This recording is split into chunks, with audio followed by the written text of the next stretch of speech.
The morning sun cast long shadows across the private terminal at LAX as Sarah Mitchell's Tesla Model S glided to a stop in front of the gleaming glass building.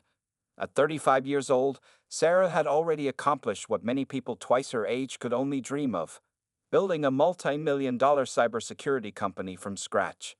Today was supposed to be another milestone in her journey.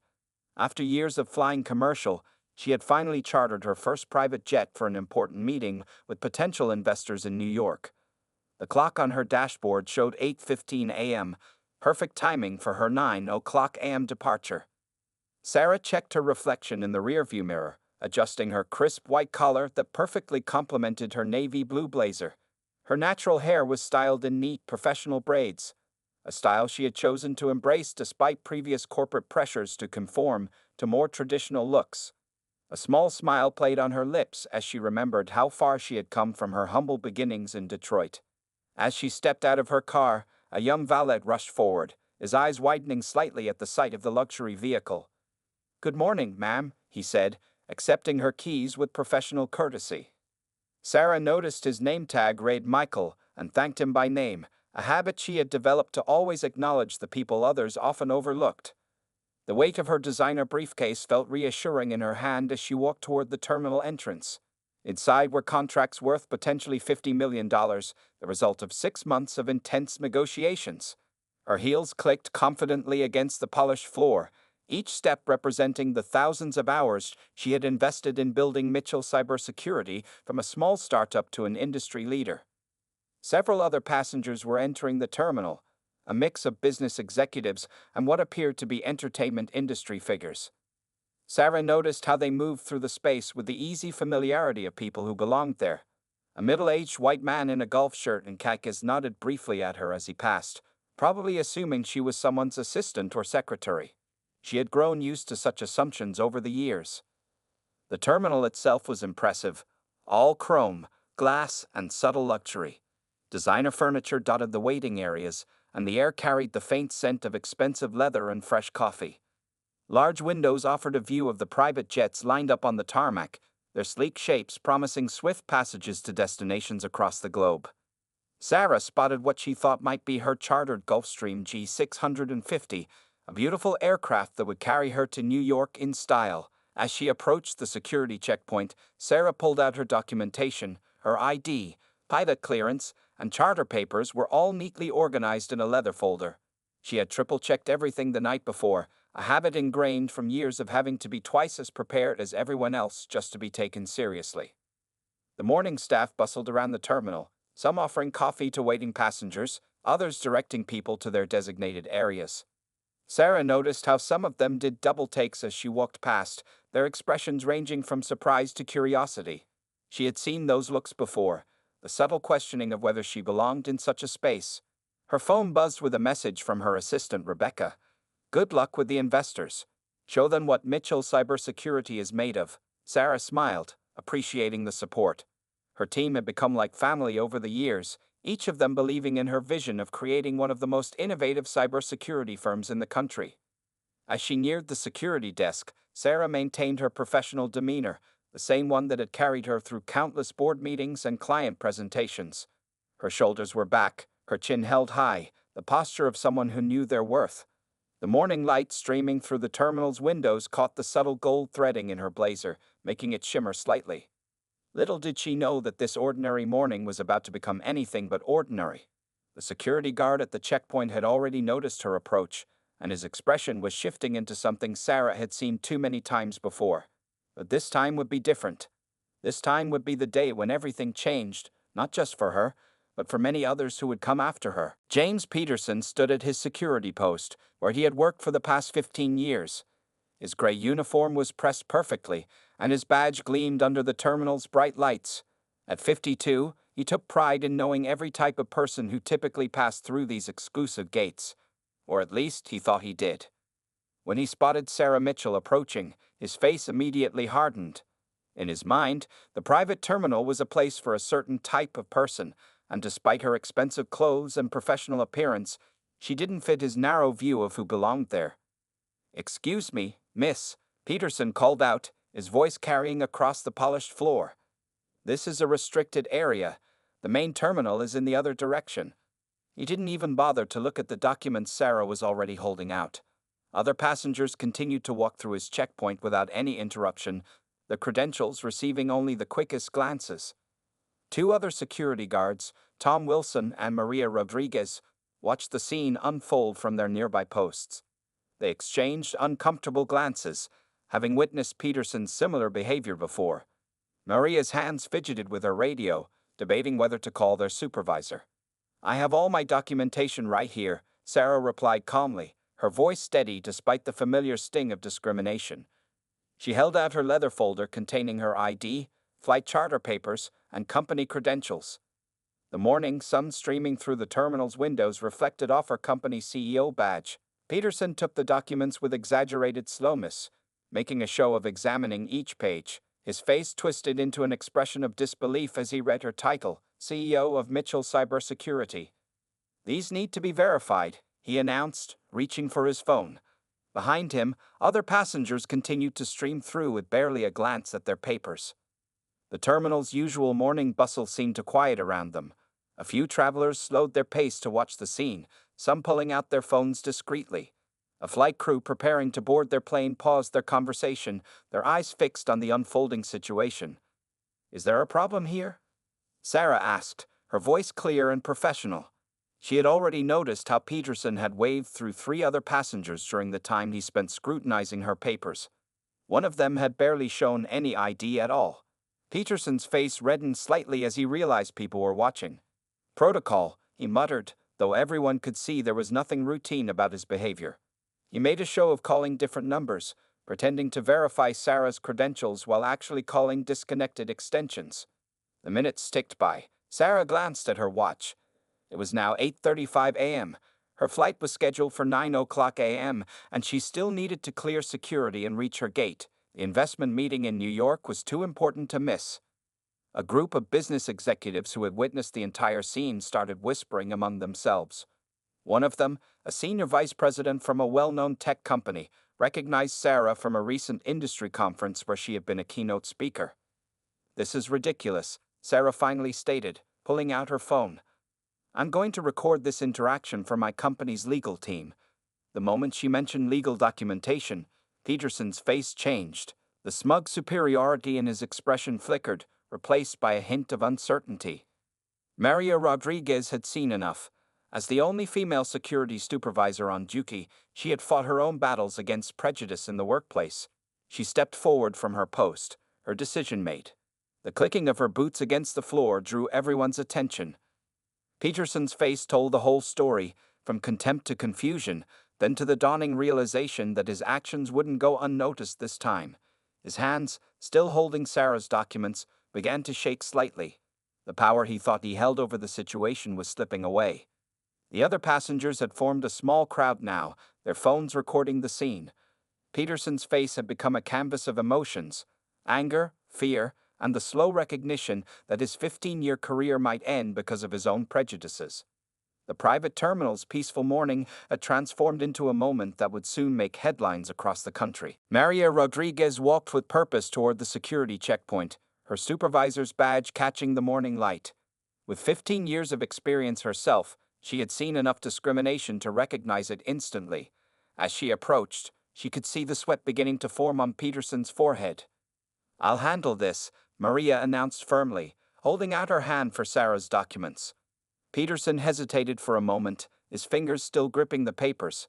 The small crowd of onlookers had grown larger, and several phones were recording the scene. His face had lost its earlier confidence, replaced by a nervous twitch at the corner of his mouth. Sarah stood tall, her composure unwavering. She had faced similar situations throughout her career, in boardrooms, at conferences, and even at her own company events. But this time felt different. This time, she wasn't alone. The other travelers had stopped pretending not to notice, and their presence felt like silent support. "Ms. Mitchell," Maria said, quickly reviewing the documents, "everything appears to be in perfect order." She shot a sharp look at Peterson, who took a small step backward. "I apologize for any inconvenience.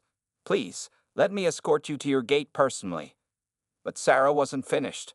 Years of staying quiet, of being the bigger person, of letting these moments slide. It all welled up inside her. With her phone still recording, she turned to address Peterson directly. "I would like to understand," she said, her voice clear and steady, "why you felt the need to verify my documents so thoroughly when other passengers walked through with barely a glance." The terminal fell silent. Even the usual announcements over the PA system seemed to pause. Peterson's face went through a series of emotions: defensive, angry, fearful, and finally, caught. He opened his mouth to speak, but no words came out. Some of the other passengers who had walked through earlier stepped forward. A white businessman in an expensive suit spoke up. "You didn't even check my ID properly. Just waved me through." Others nodded in agreement, their own experiences confirming the obvious discrimination. Maria pulled out her radio. "I'm calling the terminal manager," she announced. "This needs to be addressed immediately." Peterson's face turned pale. His years of subtle discrimination had finally caught up with him, and he knew it. Sarah checked her watch.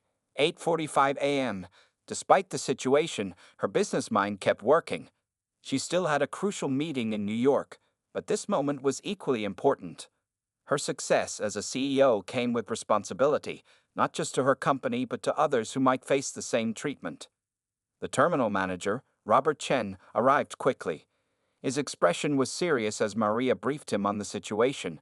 The other security guards, Tom and Wilson, had moved closer, ready to provide their own accounts of Peterson's pattern of behavior.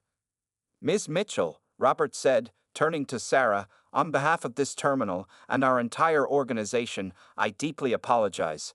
This is not what we stand for." He glanced at the crowd still recording with their phones. "And I assure you, this will be dealt with immediately." Peterson's face had turned from pale to ashen. His hands trembled as he removed his security badge, knowing what was coming. The power dynamic had shifted completely. The man who moments ago had tried to humiliate a successful CEO now stood humbled before a growing crowd of witnesses. Sarah's phone buzzed. A message from her New York investors confirming their meeting. She looked at the scene around her, the supportive faces of strangers, Maria's professional handling of the situation, Robert's sincere apology, and Peterson's crumbling facade of authority. "I appreciate your prompt response," Sarah told Robert, her voice strong and clear. "But this isn't just about me. This is about every person who looks like me, who has earned their success, who deserves respect. We need systemic change, not just individual consequences." The morning sun now streamed fully through the terminal's windows, illuminating the scene like a spotlight on a stage. What had started as a routine morning had transformed into a moment of reckoning. Sarah's stand wasn't just for herself, it was for everyone who had ever been judged, questioned, or blocked because of their appearance. As Maria began to escort her to the gate, Sarah heard the terminal manager beginning to address the gathered crowd, promising immediate policy changes. Peterson stood alone at his former post, his face a picture of regret, finally understanding the full impact of his actions. As Sarah and Maria walked toward the gate, the morning's events triggered a chain reaction throughout the terminal. Robert Chen, the terminal manager, was already on his phone with the airport's senior management. Behind them, Peterson remained rooted to his spot, his security badge clutched limply in his trembling hands. Other passengers began sharing their own stories. A young black entrepreneur mentioned how he was always randomly selected for additional screening. An Indian doctor described similar experiences of being questioned about her credentials.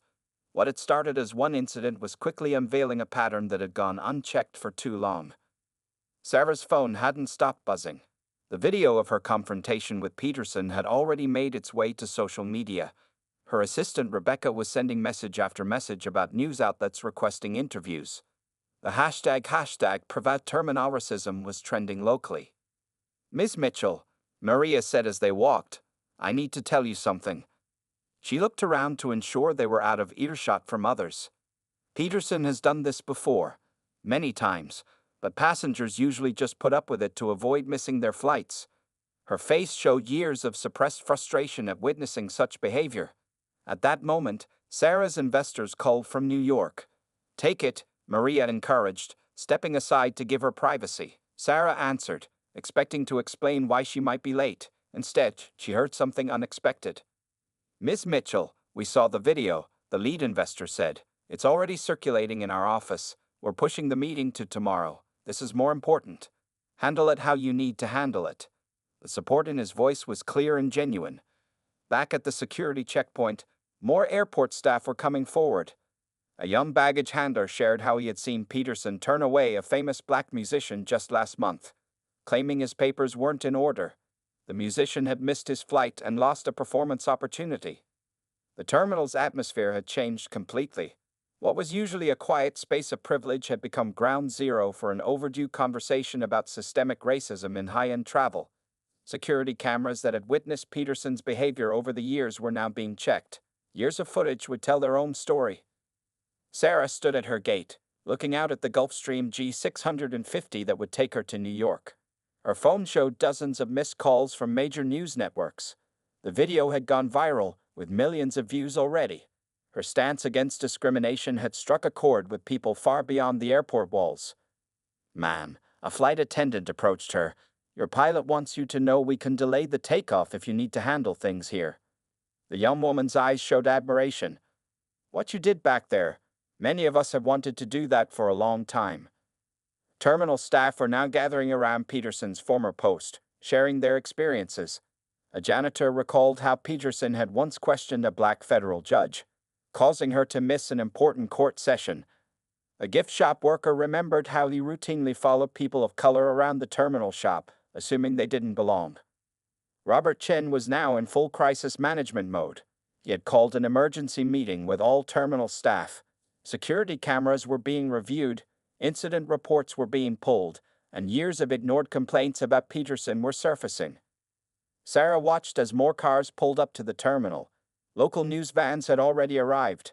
Through the terminal's glass windows, she could see reporters setting up their cameras. Her stand against discrimination was about to become much bigger than she had anticipated. Her phone buzzed again. This time it was a text from her mother. "Baby, I just saw the video. Your father would have been so proud. Stand your ground." Sarah felt tears forming in her eyes. Her father, who had taught her to never back down from injustice, had passed away 2 years ago. The morning sun now filled the terminal completely, casting long shadows behind everyone who stood there. Peterson had finally left his post, escorted by security to the management office. His face showed the realization that his actions, hidden in plain sight for so long, would now be exposed to the world. What had started as a simple attempt to catch a flight had evolved into something much more significant. Sarah Mitchell, CEO of Mitchell Cybersecurity, had unknowingly sparked a movement that would change air travel policies across the country. By noon, the private terminal at LAX had transformed into a media circus. News vans lined the entrance, their satellite dishes reaching toward the sky like metal trees. Inside, Sarah Mitchell sat in the terminal manager's office, surrounded by airport executives who had rushed in from their downtown offices. The video of her confrontation with Peterson had reached over 10 million views. Social media was ablaze with hashtags. Hashtag Sarah Mitchell stands, hashtag Prevent Terminal Racism, and hashtag Flying While Black were trending nationwide. Every major news network was running the story on repeat. "Ms. Mitchell," said Amanda Torres, the airport's head of public relations, "we need to get ahead of this." She pushed a prepared statement across the desk, but Sarah didn't even glance at it. Instead, she was reading messages from other black executives who had faced similar discrimination at private terminals across the country. Outside the office windows, Peterson sat in a separate room with HR representatives and the airport's legal team. His face had lost all its earlier arrogance, replaced by the pale look of someone watching their career crumble. Security footage from the past 5 years was playing on a screen in front of him, showing incident after incident of his discriminatory behavior. Sarah's phone lit up with a call from the governor's office. They wanted to discuss implementing new anti-discrimination policies across all California airports. What had started as one woman's stand was quickly becoming a catalyst for institutional change. Maria Rodriguez, who had supported Sarah earlier, was now being interviewed by Internal Affairs. "I tried reporting his behavior before," she explained, pulling out a folder of documented incidents. But nothing ever happened. The complaints would disappear, or the passengers would be too busy to follow up.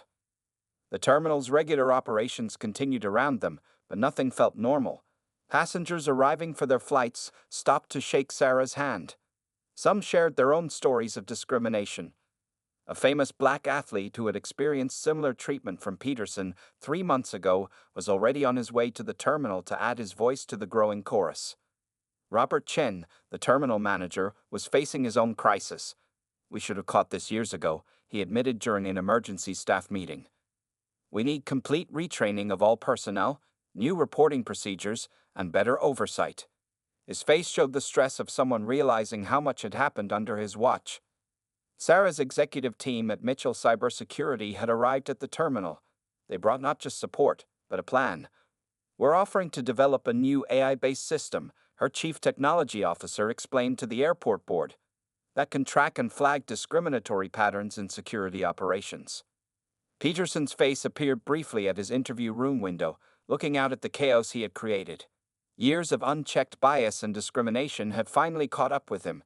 The security footage playing behind him showed countless incidents: a black Supreme Court justice questioned unnecessarily, a famous minority athlete delayed until they missed their flight, a successful Asian business owner humiliated in front of colleagues. Local civil rights leaders had gathered in the terminal's entrance, demanding immediate policy changes. Their presence attracted even more media attention. Cameras captured every moment as airport officials hurried in and out of meetings, their faces serious and concerned. Sarah stood up from her chair in the manager's office, walking to the window. Below, she could see more news vans arriving. Her phone showed missed calls from major talk shows, all wanting to hear her story. But this wasn't just her story anymore. It had become something bigger. "We need systematic change," she announced to the room full of airport executives. "Not just here, but at every terminal, at every airport." Her voice was firm, carrying the weight of years of similar experiences faced by countless others. The afternoon sun cast long shadows across the terminal floor. Peterson was being escorted out of the building, his security badge and uniform gone. His face showed a mix of shame and disbelief as photographers captured his exit. The man who had started his day wielding power over others was leaving in disgrace. Sarah's stand had unleashed a wave of change that would ripple through the aviation industry. What happened that morning at LAX would soon lead to new policies, better training, and stricter oversight at airports across the nation. The private terminal would never be quite the same again. By late afternoon, the airport's investigation into Peterson's history had uncovered disturbing patterns. In a dimly lit conference room, Sarah Mitchell sat with airport officials, watching security footage from the past 5 years. The evidence was overwhelming. "Over 300 incidents," announced Jack Thompson, the lead investigator. He spread photographs across the table, each showing Peterson confronting minority passengers. "We found complaints buried in old files, emails that were ignored, and reports that mysteriously disappeared." His face showed disgust as he revealed each new piece of evidence. The room fell silent as they watched a particularly troubling video from 6 months ago. A black neurosurgeon had missed an emergency surgery because Peterson had held her up for almost 2 hours, claiming her credentials looked suspicious. The doctor's patient had survived, but the incident had never been properly investigated. Sarah's phone buzzed with notifications. CNN, MSNBC, and Fox News were all running the story. Her morning confrontation had opened a floodgate of similar stories from across the country. Private terminals in New York, Miami, and Chicago were now facing their own investigations. "Ms. Mitchell," said Lisa Chen, the airport's new diversity officer who had been appointed just hours ago, "we've received over 50 calls since morning. All minorities, all successful professionals, all with similar stories about Peterson." She pushed forward a thick folder of hastily gathered statements. Outside the conference room, Peterson sat with his union representative. His face had aged 10 years in just one day. Security cameras caught him watching as more of his victims arrived at the terminal to file official complaints. His hand shook as he signed his resignation papers. Maria Rodriguez, now appointed as interim head of security, was implementing immediate changes.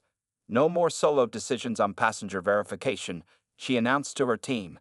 "Every security check must be logged, recorded, and reviewed daily." The other guards nodded, some looking ashamed at their past silence. Sarah's legal team had arrived from her company's headquarters. They weren't just fighting for her case, they were preparing to help others who had suffered similar discrimination.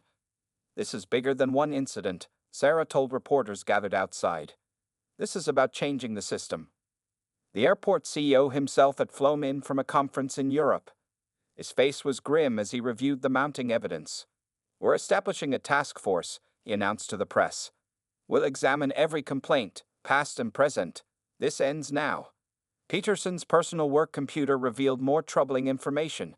He had kept a private log of what he called suspicious passengers. Almost all were successful minorities.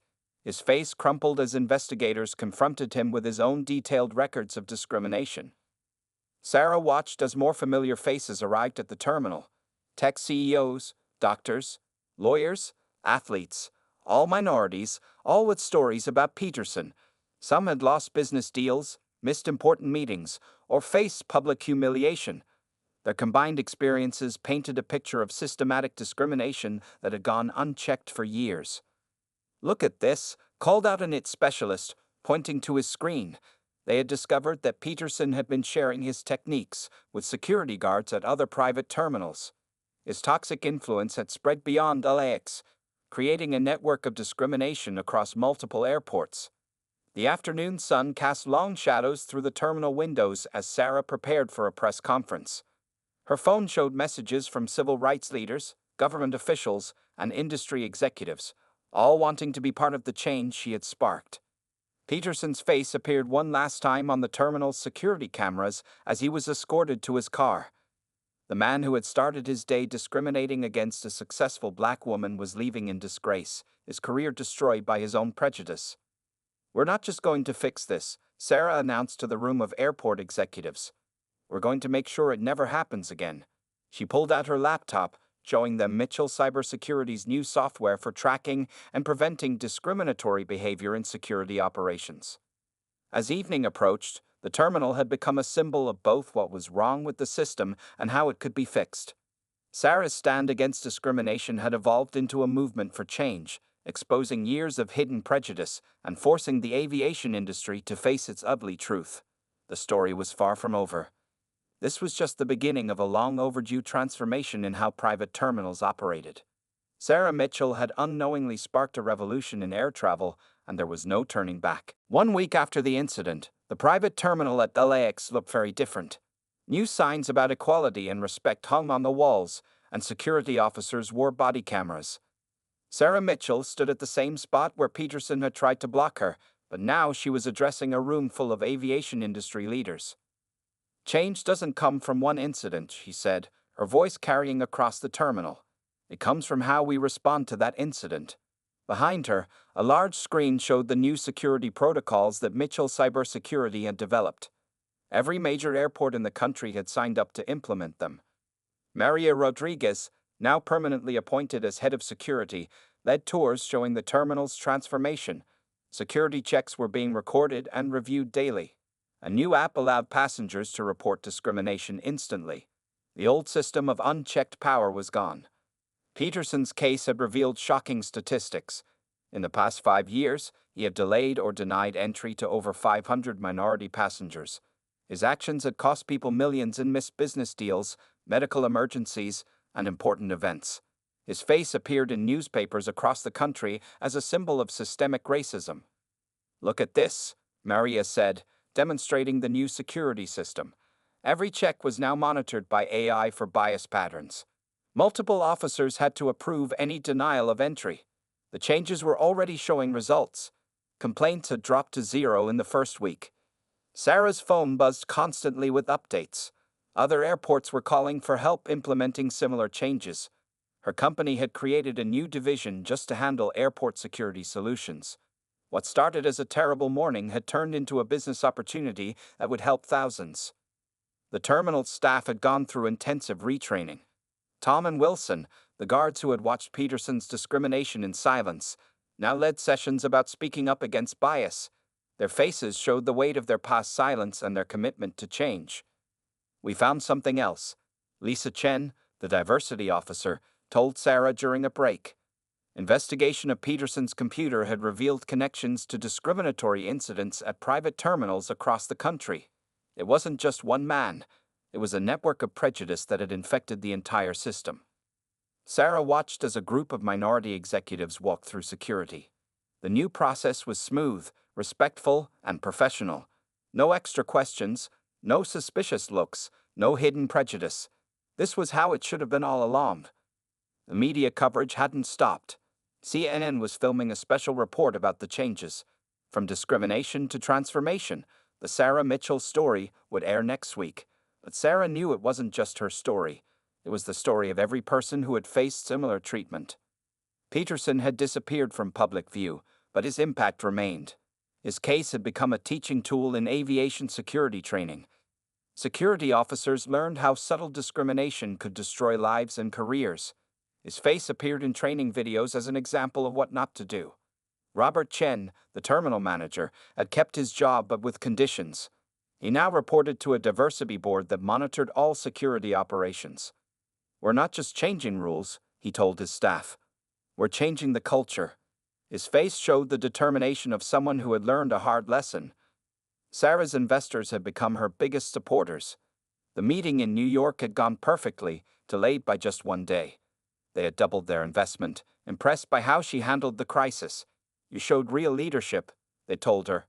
"That's what we're investing in." The afternoon sun streamed through the terminal windows, highlighting the new security setup. Multiple cameras recorded every interaction. Screens displayed passenger rights in multiple languages. A help desk offered instant support for anyone facing discrimination. Maria approached Sarah with more good news. Other airports were adopting their changes. Chicago, Miami, Dallas, all were implementing the new security protocols. The transformation was spreading across the country. Ms. Mitchell, a young black girl, approached her shyly. "I saw you on TV. I want to be like you when I grow up." Sarah hugged her, remembering her own childhood dreams. This was why the change mattered for the next generation. As the day ended, Sarah stood at the terminal window, watching planes take off into the sunset.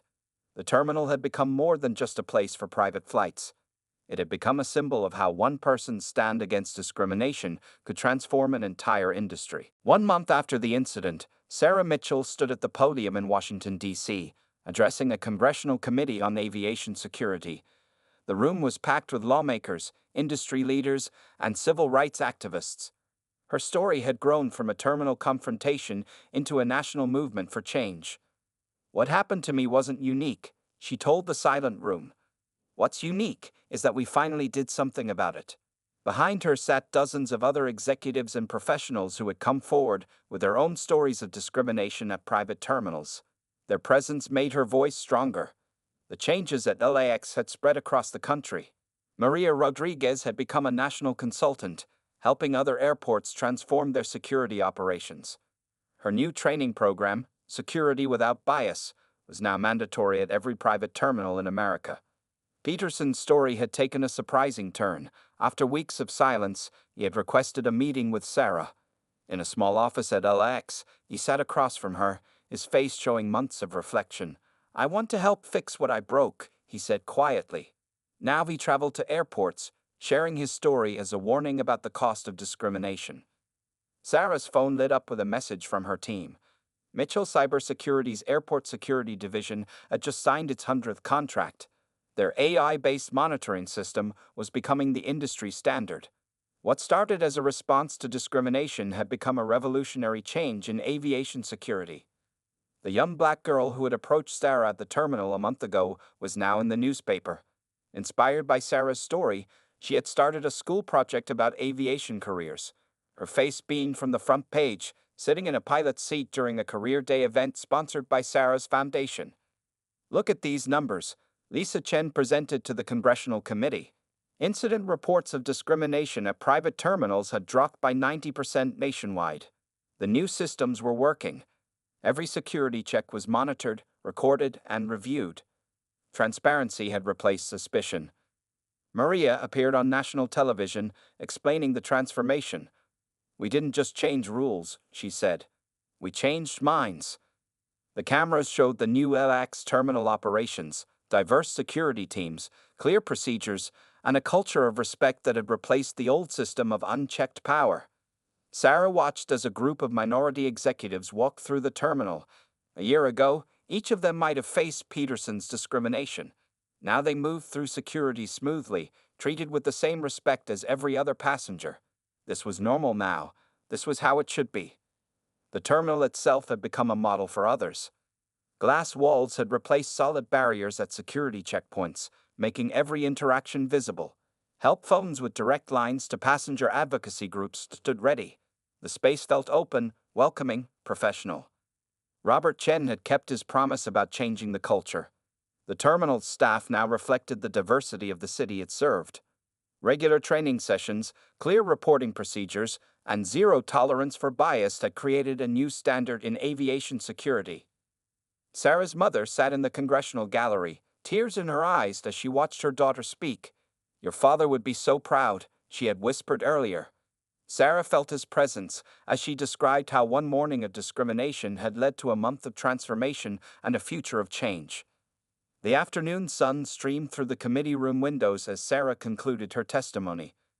"This isn't the end of our story," she told the lawmakers. "It's the beginning of a new chapter in aviation security." Her words carried the weight of experience and the promise of progress. Outside, reporters waited to hear about the new legislation being proposed. The Mitchell Act would require bias monitoring and reporting at all private aviation facilities. Sarah's stand against discrimination was becoming federal law. Peterson's face appeared one last time in the training videos being shown at airports across the country. But now his story had a different ending, one of acknowledgement, change, and redemption. His mistakes had helped create a better system for everyone. As Sarah left the congressional hearing, she passed a wall of photographs showing aviation pioneers. Soon, her picture would join them, not just as a successful CEO, but as someone who transformed an industry. Her morning of confrontation had become a movement for change. Her stand against bias had become a blueprint for progress. The sun was setting as her private jet took off from D.C., heading back to Los Angeles. Below, airports across the country glowed in the dusk, each one changed by her story. What began with one woman's refusal to accept discrimination had become a new beginning for private aviation in America.